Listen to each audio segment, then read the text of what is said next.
नमस्कार, मैं हूं आपके साथ अनुराग मुस्कान। सोने से पहले जाग जाइए, अपनी आवाज को अंजाम तक पहुंचाने के लिए घंटी बजाइए।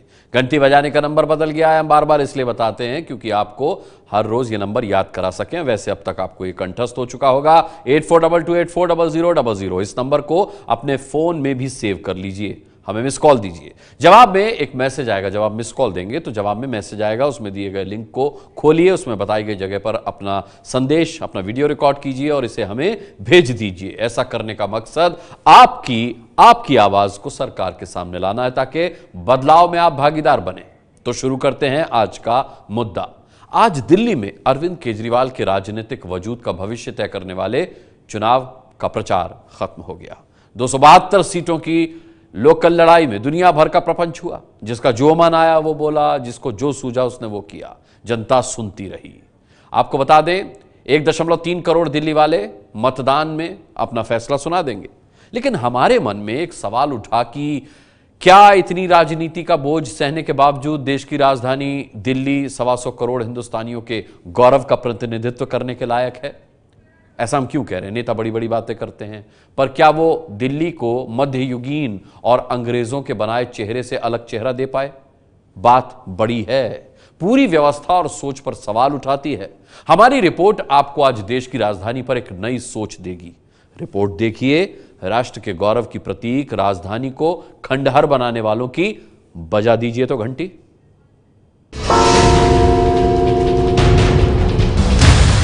दिल्ली में चुनाव है, आज प्रचार खत्म हो गया।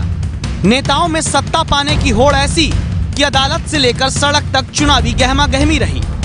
नेता जनता का वोट पाकर हर हाल में जीतना चाहते हैं, लेकिन क्या नेताओं के दिल में दिल्ली का असली दर्द उठता है?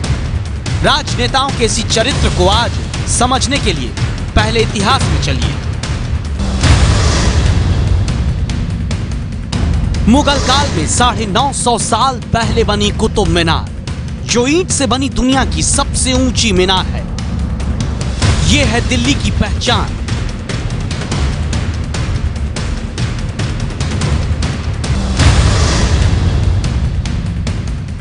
साल 1562 में बना हुमायूं का मकबरा, यह दिल्ली की पहचान है।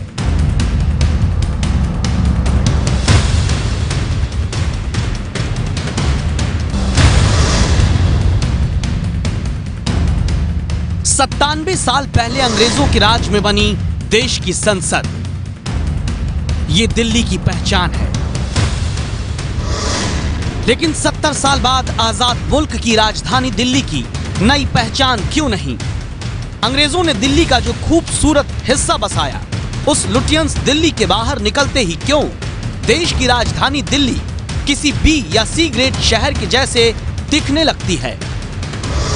विश्व स्वास्थ्य संगठन, जिसे दुनिया में सबसे प्रदूषित शहर मानता है, जो दिल्ली दुनिया में राजधानियों में दूसरा सबसे ज्यादा शोर करने वाला शहर है, जिस दिल्ली में हर दिन 8 लोगों की मौत प्रदूषण से हो जाती है, सबसे खराब ट्रैफिक व्यवस्था के मामले में जो दिल्ली दुनिया के टॉप 15 शहरों में आती है, जिस दिल्ली में 70 लाख कामकाजी घंटे लोग सिर्फ ट्रैफिक जाम में बर्बाद करने को मजबूर हैं, क्या सुविधाओं के लिए रोती है ऐसी दिल्ली 125 करोड़ भारतीयों के गौरव का प्रतिनिधित्व कर पाती है? आप सोचने लगे होंगे कि अचानक ये सारी बातें क्यों? आज हम ये सारी बातें इसलिए कर रहे हैं क्योंकि देश की राजधानी दिल्ली में गली का चुनाव यानी महानगर पालिका MCD का चुनाव तो हो रहा है, लेकिन नेता इसे लोकसभा चुनाव की तरह लड़ रहे हैं। इस चुनाव को नेताओं ने इतना बड़ा बना दिया है कि बुनियादी सुविधाओं के लिए तरसती दिल्ली का दर्द कहीं खो गया है। गलियों में घूमते नेता देश की राजनीति की बात कर रहे हैं। चुनाव गली कूचों का है, लेकिन सुविधाओं के लिए तरसती दिल्ली की जनता की बात नहीं हो रही। जिस दिल्ली MCD के चुनाव में बात होनी चाहिए कि क्यों एक कार खराब होने पर 4.5 किलोमीटर लंबा जाम सड़क पर लगता है, वहां EVM खराब होने का दोष मढ़कर प्रचार किया जा रहा है। जिस दिल्ली के छोटे चुनाव में जनता की बड़ी समस्या सीवर सिस्टम की बात होनी चाहिए, वहां सिर्फ एक दूसरे पर कीचड़ उछालकर चुनाव जीतने की जुगत चल रही है। इस तस्वीर को देखिए, ये दिल्ली के कश्मीरी गेट की तस्वीर है। फुटपाथ है, चारों तरफ खून बिखरा पड़ा है। इस फुटपाथ पर दिल्ली में रहने वाला गरीब आदमी सो रहा था। तेज रफ्तार कार ने कुचल दिया। दिल्ली का गरीब आदमी मर गया। ये देश की राजधानी का हाल है। यहाँ गरीब आदमी फुटपाथ पर सोने को मजबूर है, वो मार दिया जाता है। लेकिन दिल्ली एमसीडी के चुनाव में उस आदमी की चिंता नेताओं को नहीं। उनके लिए ये चुनाव जनता से ज्यादा खुद के लिए करो मरो का है। भरोसा ना हो तो कुछ बयान सुन लीजिए। अपने सारे कुकर्मों को, अपने सारे भ्रष्टाचार को और पूरी दिल्ली के अंदर दिल्ली को इन्होंने डेंगू और चिकनगुनिया का जो अड्डा बना दिया, उसको ये मोदी जी के नाम से ढकना चाह रहे हैं। क्या दिल्ली के मुख्यमंत्री पद पे बैठा हुआ व्यक्ति वो चोरियों का स्पेशलिस्ट है? स्पेशलिस्ट जनता के मुद्दों से कोसों दूर ये है सच दिल्ली की उस सियासत का जो महाभारत युग में पांडवों की राजधानी रही, जो मुगल काल में भी राजधानी रही और जिसे अंग्रेजों ने साल 1911 में देश की राजधानी बनाया। लेकिन ऐतिहासिक, सांस्कृतिक और राजनीतिक गतिविधियों का ध्रुव रही दिल्ली सियासत के उस भंवर जाल में फंसी जहां रुतबा तो राजधानी का रहा लेकिन हकीकत झुग्गियों वाली बना दी गई। दिल्ली के चुनाव में प्रचार तो थम गया, लेकिन ये तस्वीर जरूर देखिए। केंद्रीय मंत्री बाबुल सुप्रियो अपने साथी मंत्री और दिल्ली से ही आने वाले विजय गोयल को बाइक पर बैठाकर प्रचार करने निकले। एबीपी न्यूज संवाददाता श्रेया बहुगुणा ने सवाल पूछा, बाइक पर क्यों? तो कहने लगे हवा खा रहे हैं। छोटी छोटी गलियों में जाना है, बड़ी गाड़ी लेके लोग को हटाओ, रिक्शा वाले को टर्न करो। तो हमने सोचा, गोयल साहब ने कहा और मैं तो बाइक चलाता ही हूँ, हम दोनों निकल पड़े। हवा खाते खाते गली गली में घूम रहे, बहुत मजा आ रहा है। लेकिन केंद्रीय मंत्री को शायद इस बात का अंदाजा नहीं, जिस दिल्ली की हवा की वो बात कर रहे हैं उसका हाल कितना बुरा है। और प्रदूषण का मुद्दा पार्टियों के घोषणा पत्र के किसी कोने में दबा हुआ है। जबकि 2015 के ग्रीन पीस के आंकड़ों के अनुसार दिल्ली देश का सबसे प्रदूषित शहर रहा। दिल्ली में हर साल 3000 लोगों की मौत प्रदूषण से होती है। दिल्ली में हर तीसरे में से एक बच्चा प्रदूषण की वजह से बीमार रहता है। 3 सालों में दिल्ली में 15,609 पेड़ काटे गए। दिल्ली में हरित क्षेत्र एक दशक में 1% तक कम हो गया है। दिल्ली में प्रदूषण के ऐसे ही मामले पर सुनवाई के दौरान हाईकोर्ट तक ने कहा, पेड़ अगर वोटर होते तो ना काटे जाते। लेकिन प्रदूषण का मुद्दा नेताओं को कहां भाता है। वो तो अजीबोगरीब दलीलें देकर आरोप लगाकर चुनाव लड़ते हैं। जैसे अरविंद केजरीवाल को सुनिए। इतवार तक जगह जगह बिजली के ट्रांसफार्मर से तेल चोरी करेंगे ये लोग जगह जगह पानी की किल्लत करेंगे, पानी की प्रॉब्लम करेंगे, सीवर की प्रॉब्लम करेंगे। पहली चीज़ तो मैं बीजेपी और कांग्रेस वालों से हाथ जोड़ के विनती करना चाहता हूँ कि अपनी इस तुच्छ राजनीति से मेरे दिल्ली के लोगों को परेशान करना बंद करें। दिल्ली के लोगों के साथ इतनी गंदी राजनीति करना बंद करें। आप लोगों की दुश्मनी हमसे है। मेरे घर की बिजली काट लो तुम लोग, मेरे घर का पानी काट लो, मेरे घर का सीवर काट लो। अद्भुत आरोप लगाने वाले अरविंद केजरीवाल ऐसी सियासत के माहिर माने जाते हैं। जब खुद के कंधे वाली जिम्मेदारी पर सवाल पैदा हो तो आरोप लगाओ और आगे निकल जाओ। लेकिन जनता से जुड़े कई अहम मुद्दों पर नेताजी गोला मार देते हैं। दिल्ली में 1 लाख लोगों पर 19 डिस्पेंसरी हैं और 457 डॉक्टर। लेकिन फिर भी दिल्ली में हर 1000 नवजात बच्चों में से 35 बच्चे 1 साल की उम्र पूरी करने से पहले मौत के मुंह में चले जाते हैं। शिक्षा का हाल यह है कि सरकारी स्कूलों के 6ठी कक्षा के 70% से ज्यादा बच्चे पाठ्य पुस्तक में 1 पैराग्राफ तक नहीं पढ़ पाते। 67% बच्चे 3 अंक वाली संख्या में 1 अंक वाली संख्या से भाग नहीं दे पाते। 44% बच्चे 2 अंक वाली संख्याओं में घटाना नहीं कर पाते और 5% बच्चे 1 अंक वाली संख्या पहचानते भी नहीं। और जब ऐसे शिक्षा, स्वास्थ्य जैसे जनता से जुड़े मुद्दों पर नेताओं से आप बात करिए, उनसे सवाल पूछिए, तो रोड मैप बताने की जगह राजनीति करने की पुरानी आदत से वो बाज नहीं आते हैं। लोग इनसे सवाल पूछते हैं, लोग इनसे पूछते हैं भाई तुमने इतना डेंगू कर रखा है, लोग इनसे पूछते हैं भाई तुमने इतनी गंदगी फैला रखी है, तो कहते हैं मोदी को वोट दो। इनके पास किसी चीज़ का जवाब नहीं है। राजनीति बंद करें और दिल्ली की सेवा करें ताकि दिल्ली बेहतर हो सके। मगर ये शायद एक बहुत गहरे राजनीतिज्ञ के कान पर जू रेंगने के बराबर है।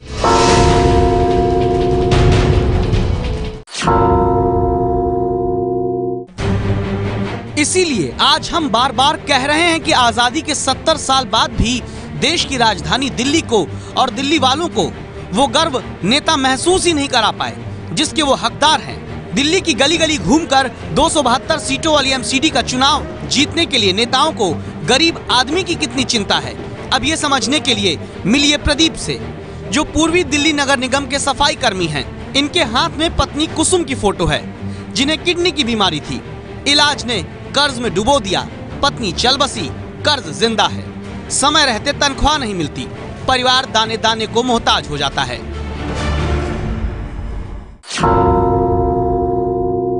बच्चों के लिए राशन की समस्याएं हैं, राशन टाइम से नहीं ले पाते।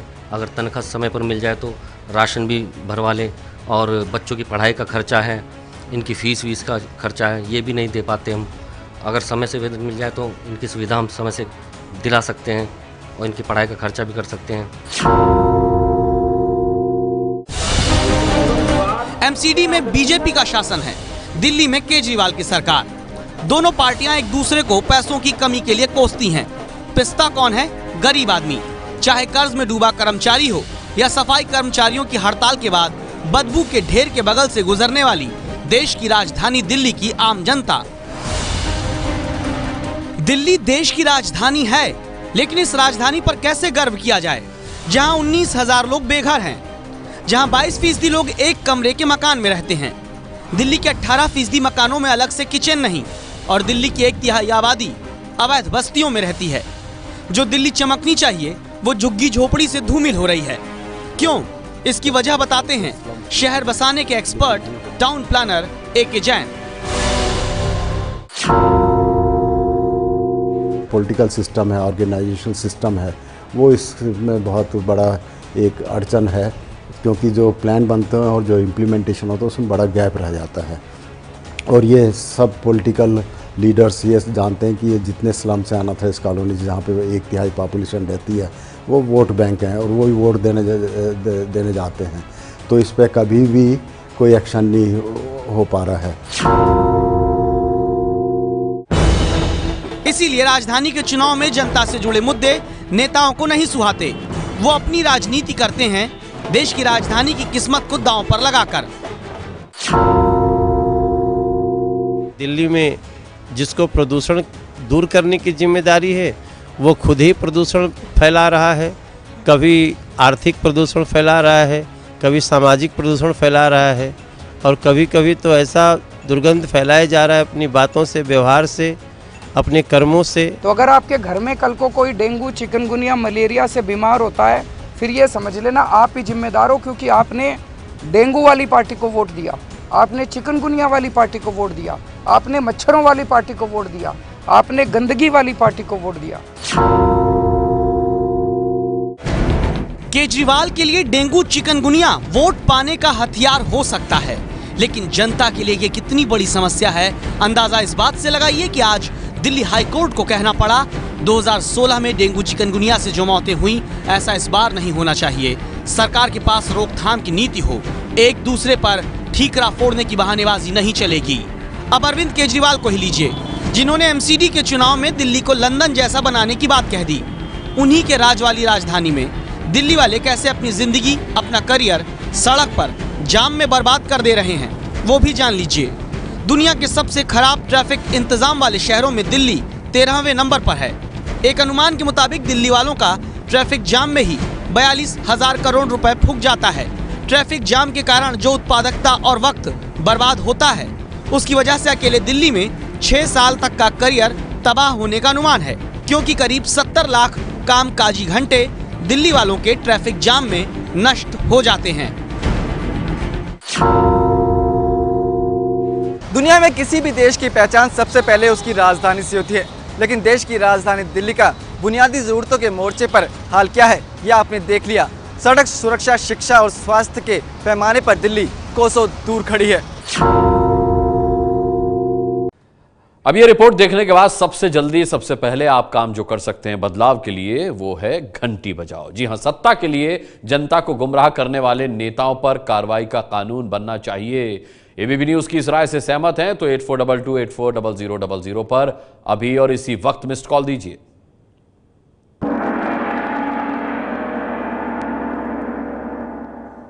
आप घंटी बजाते हैं तो आप कहेंगे कि हमारे घंटी बजाने से होता क्या है, बताते हैं आपको। छत्तीसगढ़ में खुले में शौच मुक्त अभियान के तहत बने शौचालयों में भ्रष्टाचार को आपके शो घंटी बजाओ ने जिस तरह पर्दाफाश किया, केंद्रीय ग्रामीण विकास राज्य मंत्री नरेंद्र तोमर ने उसकी जमकर प्रशंसा की है। देखिए रिपोर्ट। जहां शौचालय बनने में किसी प्रकार की गड़बड़ दिखाई देती है तो जिस प्रकार से एबीपी न्यूज़ ने कुछ स्थान को कोरिया जिले में या कहीं फोकस किया था, वहाँ हम लोगों ने भी संज्ञान लिया, राज्य सरकार ने भी संज्ञान लिया और तुरंत उस व्यवस्था को सुधार दिया। यह तो बात रही छत्तीसगढ़ की। अब बात करते हैं यूपी की। भ्रष्टाचार पर जीरो टॉलरेंस का दावा करने वाली यूपी की योगी सरकार ने पिछली सरकार के एक और बड़े प्रोजेक्ट में कथित भ्रष्टाचार की घंटी बजा दी है। देखिए यह वादा ट्रैकर रिपोर्ट। चुनाव खत्म और वादों की उल्टी गिनती शुरू। घोषणा पत्र के वादे पूरा करने की हर तारीख भूलने नहीं देंगे हम। हर नई सरकार को घोषणा पत्र के वादे याद दिलाएगा एबीपी न्यूज। अखिलेश सरकार के राज में बने लखनऊ आगरा एक्सप्रेसवे पर फाइटर प्लेन उतरने की तस्वीरें आपको याद होंगी। सीएम योगी आदित्यनाथ ने 302 किलोमीटर लंबे इस एक्सप्रेसवे परियोजना की जांच के आदेश दे दिए हैं। आरोप है कि ज्यादा मुआवजा पाने के लिए इस प्रोजेक्ट में खेती की जमीनों को रिहायशी जमीन बताया गया। इस मामले में योगी सरकार ने उन 10 जिलों के डीएम से पिछले 18 महीने में हुई जमीन खरीद की रिपोर्ट मांगी है, जहां से लखनऊ आगरा एक्सप्रेसवे गुजरता है। योगी सरकार ने आज यूपी के सबसे बड़े पुरस्कार यश भारती सम्मान की जांच का भी फैसला किया। मुलायम सिंह के शासन में शुरू हुए इस पुरस्कार में 11 लाख रुपए के अलावा जिंदगी भर 50,000 रुपए की पेंशन दी जाती है। आज यूपी के अफसरों के लिए संपत्ति का ब्यौरा देने की डेडलाइन भी बढ़ा दी गई।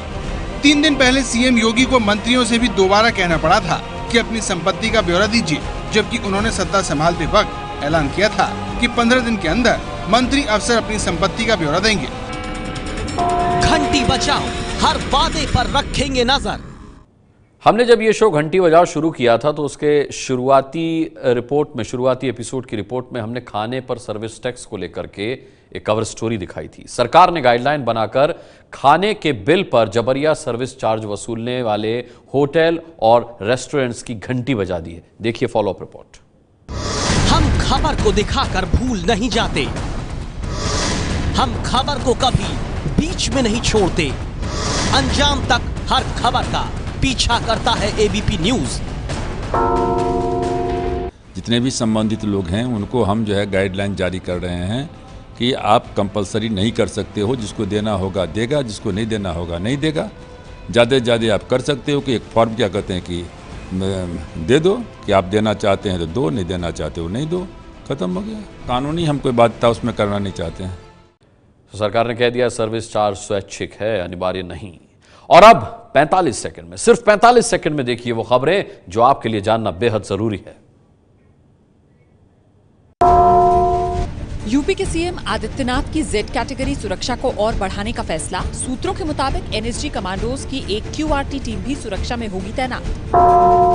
यूपी के नए डीजीपी बनाए गए सुलखान सिंह, भावेश सिंह बने एडीजी इंटेलिजेंस, एडीजी बनाए गए आदित्य मिश्रा को कानून व्यवस्था का जिम्मा। 2002 के गुजरात के दंगा प्रभावित धार्मिक स्थलों के मुआवजे की याचिका पर सुप्रीम कोर्ट में फैसला सुरक्षित। गुजरात हाईकोर्ट ने कहा था मुआवजा दे राज्य सरकार। केंद्रीय मंत्री रविशंकर प्रसाद का विवादित बयान, कहा मुस्लिम हमें वोट नहीं देते हैं लेकिन हम उन्हें पूरा सम्मान देते हैं। 5 राज्यों के साझा ऑपरेशन में यूपी एटीएस ने आतंकी संगठन आईएसआईएस से जुड़े 4 आतंकियों को गिरफ्तार किया। 6 संदिग्ध भी हिरासत में लिए गए। 5 साल में एक बार नहीं, राष्ट्र निर्माण में रोज करो मतदान। घंटी बजाओ। देश में शराब पर सरकारी मुनाफे के खिलाफ हम लगातार घंटी बजा रहे हैं। हमारी खबर का असर भी हो रहा है। देश की जनता ने शराब के खिलाफ मुहिम छेड़ दी है। हमें वीडियो संदेश भेजकर भी जनता शराबखोरी की घंटी बजा रही है। सुनिए। दारूबंदी जो पूरे देश में जड़ से खत्म हो जाए ताकि आने वाली जनरेशन देश की रक्षा करने के लिए बॉर्डरों पे फौज में भर्ती होने के लायक हो जाए। इस देश से शराब बंद होना चाहिए, क्योंकि अगर शराब बंद हो जाएगी तो पूर्ण तरीके से इस देश के लिए, भविष्य के लिए अच्छा हितकर होगा। शराब मुक्त देश हो, हम यही चाहते हैं। शराब एक सामाजिक कोण है, इससे व्यक्तिगत, सामाजिक और राष्ट्र की छवि धूमिल व प्रदूषित होती है। अपने देश में शराब बिल्कुल बंद होनी चाहिए और यह देश शराब मुक्त होनी चाहिए। पूरे देश में शराब बंद ही होनी चाहिए। ये है एबीपी न्यूज़, आपको रखे आगे।